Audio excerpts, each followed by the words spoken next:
नमस्कार दोस्तों, स्वागत है आप सभी का हमारे यूट्यूब चैनल आर के योजना पर।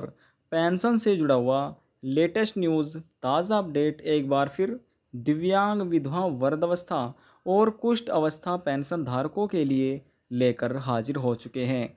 पेंशनर्स के लिए यह एक बड़ी खबर है। यदि आप भी 3,000 रुपये पेंशन किस्त अपने बैंक खाते में प्राप्त करना चाहते हैं, लेना चाहते हैं, तो आपको 3 कार्य करना अनिवार्य है। यदि आप यह कार्य नहीं करेंगे तो आपके बैंक खाते में 3,000 रुपये की जो पेंशन किस्त है वह नहीं पहुंच पाएगी। अब बात आती है, यह 3 कार्य किस पेंशन धारक को करना है और किसको नहीं करना है। वीडियो की शुरुआत कर लेते हैं और आपको बताते हैं कि 3 कार्य किन पेंशन धारकों को करना अनिवार्य है। आप किसी भी राज्य के पेंशन धारक हो सकते हैं। हरियाणा, पंजाब, गुजरात, महाराष्ट्र, कर्नाटका, उत्तर प्रदेश, दिल्ली और हिमाचल प्रदेश, उत्तराखंड, किसी भी राज्य के आप पेंशन धारक हो सकते हैं। दोस्तों, सभी राज्यों में राज्य सरकार द्वारा और केंद्र सरकार द्वारा पेंशन में बढ़ोतरी की गई है। किसी राज्य में 1,700 रुपये, अन्य राज्य में 1,500 रुपये और 2,500 रुपये, 1,700 रुपये, यानी कि किसी राज्य में 300 रुपये की बढ़ोतरी की गई है, किसी में 500 रुपये की, किसी में 400 रुपये की, तो किसी में 600 रुपये की पेंशन बढ़ोतरी की गई है। यदि दोस्तों हम उत्तराखंड सरकार द्वारा बात करें, उत्तराखंड सरकार द्वारा दिव्यांग, विधवा, वृद्धावस्था की पेंशन में बढ़ोतरी की गई है। पहले 1,200 रुपये प्रतिमाह पेंशन दी जा रही थी, लेकिन इसमें 300 रुपये बढ़ोतरी होने के बाद अब प्रतिमाह 1,500 रुपये पेंशन दिव्यांग, विधवा, वृद्धावस्था, कुष्ठ अवस्था पेंशन धारकों को यूके सरकार यानी कि उत्तराखंड सरकार द्वारा दी जा रही है। और यदि हम हिमाचल प्रदेश सरकार द्वारा बात करें तो दोस्तों हिमाचल प्रदेश सरकार द्वारा आपको 800 रुपये से लगाकर 1,700 रुपये प्रति महीना पेंशन किस्त दी जा रही है दिव्यांग, विधवा, वृद्धावस्था और कुष्ठ अवस्था पेंशन धारकों को। इसी प्रकार से दोस्तों दिल्ली सरकार द्वारा और हरियाणा सरकार द्वारा 2,500 किस्त 2,500 रुपये पेंशन दी जा रही है। हरियाणा सरकार द्वारा भी 2,500 रुपये पेंशन किस्त दी जा रही है। अब दोस्तों इसमें यहाँ पर बढ़ोतरी होने वाली है। अब यहाँ पर मीडिया रिपोर्ट से मिली जानकारी के अनुसार अनुमान लगाया जा रहा है कि 2,800 रुपये वृद्धावस्था पेंशन धारकों को मिलने वाला है। ये पेंशन में एक बड़ी खुशखबरी है, पेंशन धारकों को ये लाभ दिया जा सकता है। अब दोस्तों बात करते हैं यूपी यानी कि उत्तर प्रदेश सरकार द्वारा। पहले उत्तर प्रदेश में 500 रुपये प्रति महीना पेंशन किस्त दी जाती थी, लेकिन वर्ष 2022 के अंतर्गत यूपी सरकार द्वारा पेंशन में बढ़ोतरी की गई है 500 रुपये की। अब 1,000 रुपये, अभी फिलहाल 1,000 रुपये पेंशन किस्त प्रति माह दी जा रही है। लेकिन तिमाही किस्त की बात करें तो दोस्तों 3 महीने की जो पेंशन किस्त हो जाती है वह 3,000 रुपये हो जाती है। लेकिन यहाँ पर जो दिव्यांग पेंशन धारक है वह 3,000 रुपये प्रति माह पेंशन किस्त दी जा रही है। विधवाओं को और वृद्धावस्था पेंशन धारकों को तिमाही किस्त 3,000 रुपये का लाभ मिल रहा है। इसी प्रकार से दोस्तों आगे बढ़ते हैं, आपको बताते हैं कि 3 कार्य किस पेंशन लाभार्थियों को करने हैं और किसको नहीं करने। दोस्तों जिनकी हाल ही में ही न्यू पेंशन बनी है तो उन्हें यह कार्य करने की आवश्यकता नहीं है। जिनका बैंक खाता भी नया है उनको ये कार्य करने की आवश्यकता नहीं है। दोस्तों ये कार्य पुराने पेंशन धारक करना है जो काफ़ी समय से पेंशन का लाभ प्राप्त कर रहे हैं और जिनका बैंक खाता पुराना है। कौन सा कार्य किस प्रकार से करना है अब आपको दोस्तों ये समझना है। हम बात कर रहे हैं दोस्तों पेंशन की।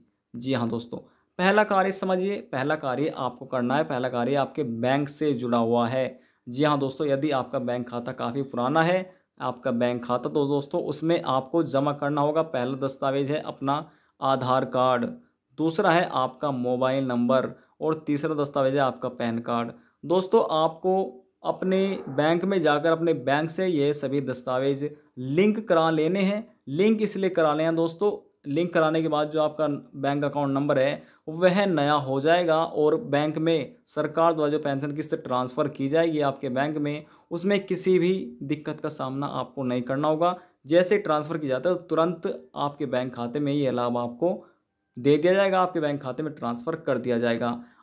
सबसे पहले पेंशन धारक को अपनी पेंशन आईडी को लॉगिन करना है, अपने राज्य की पेंशन पोर्टल पर जाकर। यदि दोस्तों आप उत्तर प्रदेश राज्य के निवासी हैं, आप एक पेंशन धारक हैं और आपने भी अपनी पेंशन का ई-केवाईसी नहीं कराया है, आईडी लॉगिन करने के दौरान आपको यदि कोई भी चीज़ पेंडिंग दिखती है तो आपको सीएससी सेंटर पर जाकर करा लेना होगा। अपनी पेंशन आईडी, जो आपकी पेंशन आईडी है, आपको ऑन करके अपना मोबाइल नंबर देखना है, अपना आधार कार्ड देखना है। उसके बाद अपना नाम, स्पेलिंग से मात्राओं में कोई भी गलती नहीं होनी चाहिए। सभी जानकारी आपको एक बार अच्छे से जांच कर लेनी होगी।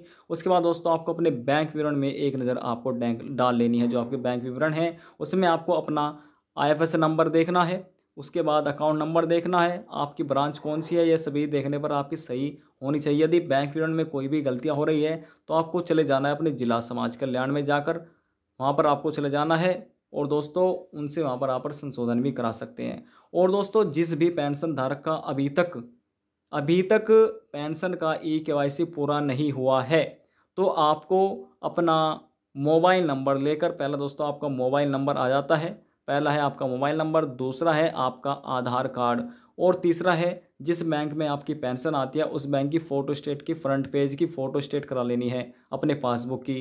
पहला दस्तावेज आपका आधार कार्ड है, दूसरा आपका मोबाइल नंबर है, तीसरा है बैंक की पासबुक की फ़ोटोस्टेट। तीनों दस्तावेज की आपको फ़ोटोस्टेट करा लेनी है और अपने ब्लॉक में जाकर, जो भी आपका ब्लॉक पड़ता है अपने ब्लॉक में जाकर आपको तुरंत जमा करा देनी है।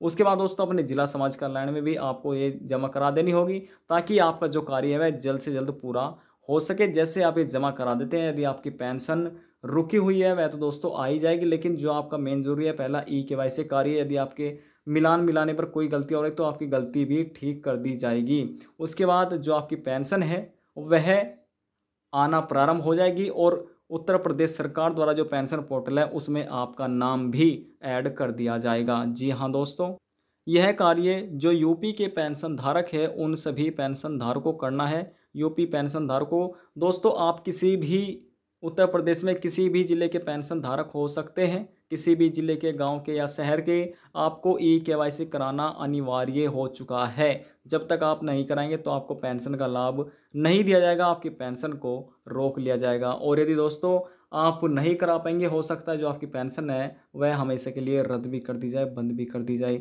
यह कार्य उन पेंशन धारकों को करना है जो उत्तर प्रदेश राज्य के निवासी है, पेंशन का लाभ प्राप्त कर रहे हैं उत्तर प्रदेश सरकार द्वारा। तो ऐसे पेंशन धारकों का पेंशन का ई-केवाईसी कराना सरकार द्वारा अनिवार्य कर दिया है। दस्तावेज हमने आपको बता दिया, एक बार फिर से बताते हैं। पहला दस्तावेज है आपका आधार कार्ड है, दूसरा है आपका मोबाइल नंबर और जो तीसरा दस्तावेज है वह आपकी बैंक की, जो आपकी बैंक की पासबुक है जिसमें आपकी पेंशन का पैसा आता है, पासबुक। जी हाँ दोस्तों, आपकी पासबुक है उसकी फ़ोटोस्टेट करा लेनी, यानी कि तीनों दस्तावेजों की आपको फ़ोटोस्टेट करा लेनी है और अपने जिला समाज कल्याण में आपको जमा कर देनी है, अपने ब्लॉक में जमा कर देनी है। जब तक ये कार्य आप नहीं करेंगे आपकी पेंशन को ऐसे ही रोका जाएगा। आप जमा करते ही आपकी पेंशन पोर्टल पे आपका नाम भी आ जाएगा और आपके बैंक खाते में पेंशन आना भी प्रारंभ कर दी जाएगी। दोस्तों अब आप समझ ही चुके होंगे कि यह कार्य किन पेंशन धारकों को कराना है और किसको नहीं कराना है। और यदि आप किसी और अन्य राज्य के पेंशन धारक है, आपकी पेंशन रुकी हुई है, आपके बैंक खाते में अभी तक पेंशन नहीं ट्रांसफ़र की गई है, तो आप नीचे हमें कमेंट बॉक्स में जाकर पूछ सकते हैं। फिर हम आपको बताएंगे कि आपकी पेंशन क्यों नहीं आ रही है और किन वजह से अभी तक आपकी पेंशन ट्रांसफ़र करने में देरी हो रही है। यदि जानकारियों को लेकर कोई सवाल है, मन में कोई डाउट है, पूछ सकते हैं। और यदि आपको हमारी दी हुई जानकारी पसंद आई तो वीडियो को जरूर लाइक कर दीजिएगा। आपके एक लाइक से हमें बहुत ज़्यादा मोटिवेट मिलता है। लास्ट में निवेदन यही करेंगे, चैनल को सब्सक्राइब और साथ ही बेल आइकन के बटन को प्रेस करना ना भूलें। अब हम आपसे मिलते हैं नेक्स्ट वीडियो में एक और नई जानकारी के साथ। जब तक के लिए जय हिंद, जय भारत।